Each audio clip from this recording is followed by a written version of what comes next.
میبینیم که السلام و بینندگان عزیز بریم قاورمه کرماشانی اخوی شامه علی با تینا با علی با علی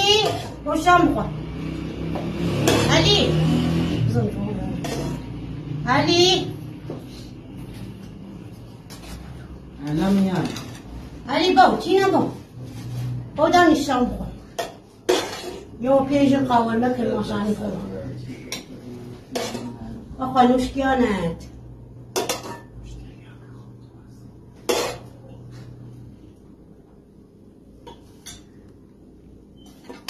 او استیب زمینیه بکبانی من ماستبا میخوام ماستبا میریم تو باغ نه ماستبا میخوام نه میریم تو باغ ماستبا درست میکنیم الان حالا قاورمه داریم نه ماستبا